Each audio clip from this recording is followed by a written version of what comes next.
Hello there. So this is part two of our tutorial, and this is where we left off. Remember, this is what we are trying to achieve. Let me find this. We are trying to make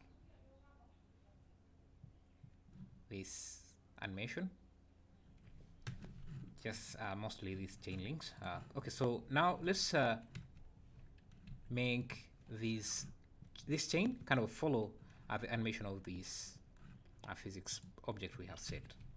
Now to do that, what I did to kind of make this chain deform is that let me just duplicate the chain and go to the modifiers and remove the curve modifier. So I'm using the curve modifier. I'm using a curve, a Bezier curve. Let me just show you what I'm doing here. So curve like this, shift cursor to selected, selection cursor. I'm using a curve modifier on this chain link, which is simply two kind of meshes, and I'm using the array modifier to repeat them in the X direction, and then I'm using a curve modifier to kind of bend the curve. And so if I change, let me just add a few points here. If I drag or move these control points, the chain also moves. But I'm only able to change, to control or edit or move the control points in edit mode. So we need to find a way to control those control points outside edit mode. So you have an option, if we go back to edit mode, to attach hooks. That's like parenting another object to these vertices or edges. And the way you do it, you just select any of the control points and then Control H to add a new hook. It will just add an empty that can be used to control that control point outside edit mode. And just Control H. You can see, you can control that. So then we'll parent this empty to any of those blocks, so that the empty picks up the movement of the block, and then the chain picks up the movement of the empty. So let's do that. So we already have the movement of these blocks animated by the physics rigid body system. Now you can see the curve I'm using here. So if I select the curve, Shift H to hide everything, you can see this is the curve. It's a curve, but of type, how is it called? Of type, spline type, I think nubs. Yeah, that's why you don't see those handle points, but it's the same concept. You can use a spline type of Bezier poly. It will all do the same. It just was easier for me to control. It is easier for me to control these nub type of curves than the Bezier type of curve in this scenario. So, but we don't have enough control points here. You can see. So I'm just going to select this section, subdivide it maybe a few times. 10 is enough, I think, and this side too. 10 times, like so. And now each point here, we are going to add a hook. So just select this here, Control H, add a new hook, and select the second one. If you just do that, Control H, add a hook, you can repeat the same steps using Control R, and just select the next vertex, and then Control R, Control R, Control R, Control R, until we have all the areas we want. So for this bottom side, I don't need to, it's not going to be too visible, so I'm just not going to add too many hooks. I just select all these vertices or control points and just add one hook to control that side, and maybe for this bottom side I do the same as well. Now if you go back to object mode, you can see that all these control points the entire curve can be controlled by moving any of these control points. Now if we unhide and look at the chain, if I move these control points, you can see how the chain moves. Just to make my life a bit easier, let me first undo this. I'm just going to select all these control points,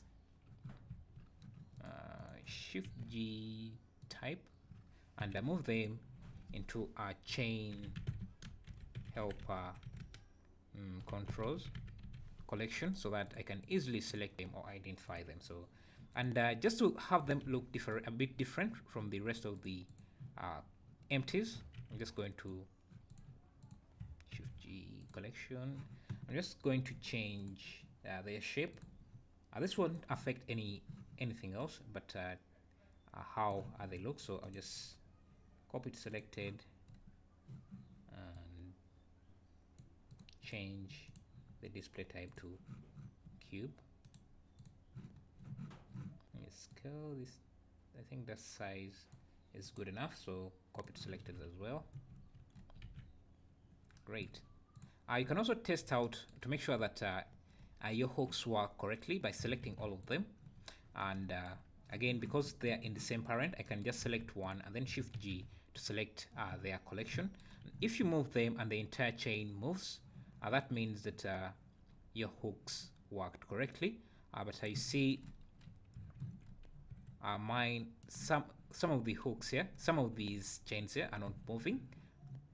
So that means I missed a hook for the top area here. So I'm just going to go back to this here, to this, and select these two, Ctrl H to add a hook for that. I'll just also make it look exactly like the rest of the hooks, and make sure that it's in the chain helper controls. Scale it down to this size, something like that, and hide. Actually, I need it to kind of pop out like that. So if I select everything, you can see now the entire chain moves with the hooks, and that's what you want. Now the rest of the what the other thing you need to do is just have these parented, have each hook, which is this cube here, parented to the corresponding cube. So Ctrl P, and you can see now the chain in that area is moving. Now I just need to find another one here. So this can be parented to this, Ctrl P. If I play back, you can see now that is also working. Sometimes you'll find areas where you don't have enough control points or hooks. Just go with what is closer. So this is this to this, this to this. Just make sure that every hook you have is parented to the closest cube, like so, then like that, then what have I done? What have I done? Okay, like, let me see. Okay, this to this, Ctrl P, then this here to that. I think, yeah, that's it. So for this side, you can see that the chain is working exactly as we expect it to. It rotates, it dangles, and everything. So we just need to do it for this other side. And for that should be very easy. We just need to select these cubes with their with their connections. So I don't have an easy way. You can't select multiple. Let me try that. I haven't tried it because I want to select all the collections for the collection for all these rigid body constraint empties, and then these corresponding cubes. So Shift G collection. It's only selecting a single collection at a time. So let me just select them individually.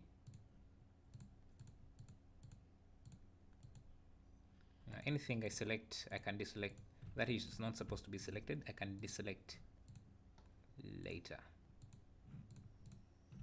Okay. Now if we move this, you can see what we're having. So I just need to duplicate this and snap and rotate them to kind of match the rotation of this other side. So Shift D, and if you right click, right click, I should have them duplicated but not moved anywhere. Now I just need to set my cursor at around there, and then press the period key to change the pivot point to 3D cursor. Now I can rotate this, move it around until I align it correctly to where I want it to. Also on this side. Good. Now I can also reset back my pivot point by hitting the period and then to pivot point. If I play back and see the chain works correctly, but some of these blocks are kind of intersecting with this object, so I just need to find them. Let me see which one is. I think this is intersecting, so I will just delete that. We don't need that, and I can delete the connection as well. So yeah, also don't want this intersecting with this, so I can delete that as well. But the problem is that now I've broken the connection from this chain to this object. So what I'm going to do is find the empty that connects. I think this kind of connects, is it? Okay, I just need to connect, I think,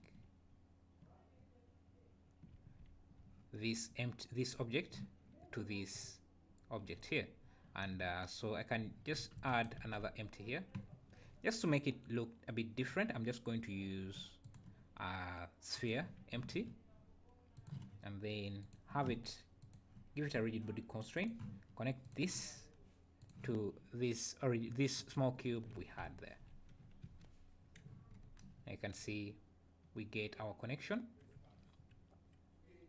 as we expected, and now we need to have this connected or kind of welded to this other side, and again we can do the same thing.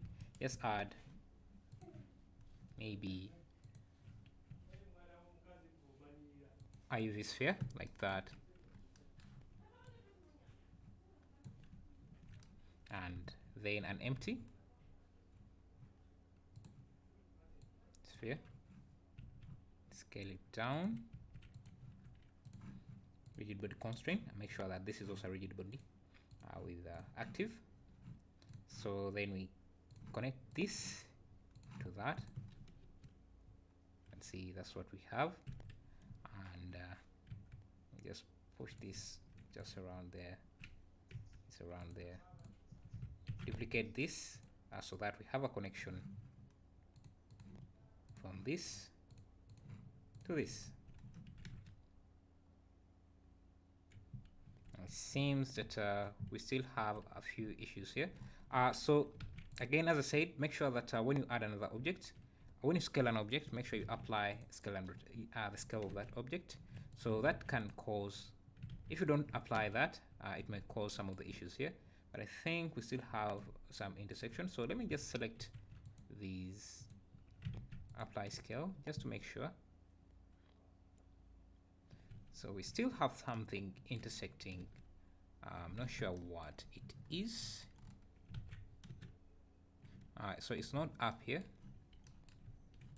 Make sure that this is using.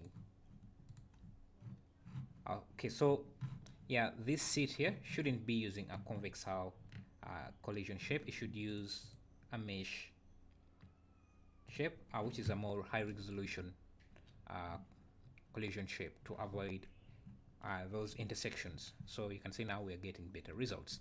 Again, we just go back to what we were doing, what we did this side, and connect these helpers to parent these helpers to the closest what is it called? Yeah, cube. see, you can try playing back as you're doing this just to see how the results look. You can see, right?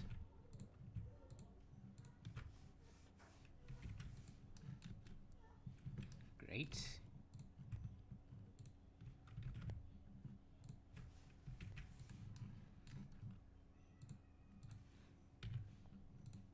Okay, why do I have to do this? Okay, so this connected to this, and this connected to that, this to this to that. Then what else? Yeah, so remember we added another empty here to control the rest of the chain. So we just select this, and we can just have it connected maybe to this object here. So since that is also moving, and you can see it doesn't look super realistic. That's why, because we didn't add enough hoppers and these blocks here. If you wanted to have this behave like a chain, you would also just add more hoppers there.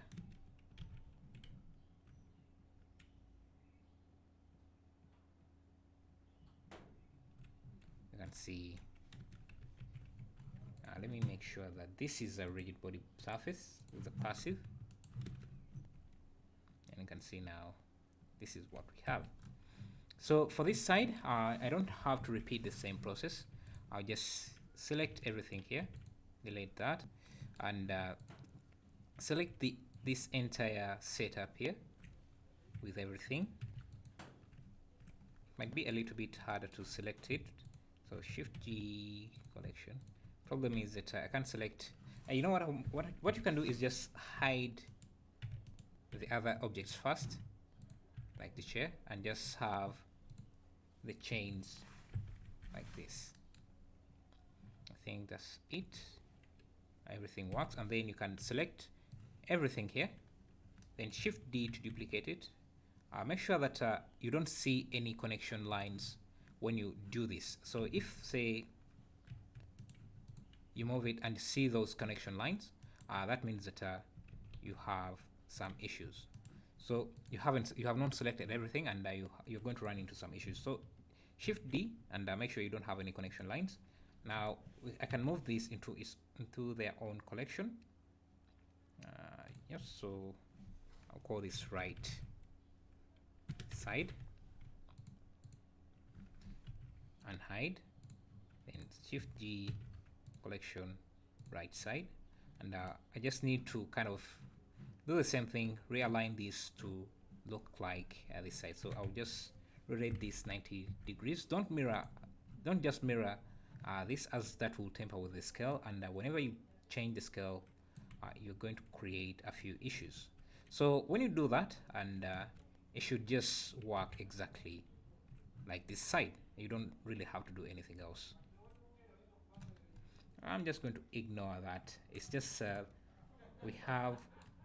think we have some intersecting objects here, so maybe just move these.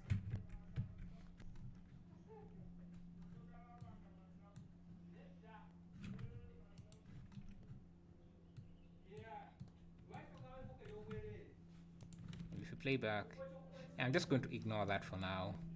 We're done with these. You're done with this, so you can hide them. Shift G. I changed them to different collections, so yeah. Anyway, yeah, you just need to select all these cubes here, hide them, and I will just select these hopper, and because these are in the same collection as this chain, just do this chain right side and deselect this, move them into helpers, hide, maybe just do this. You can see now we have everything set up and working. So the next part we'll be looking at, in part 3, we'll be looking at how to add this guy here, have him seated, and basically kind of hold on to yeah, to the seat. Thank you for watching.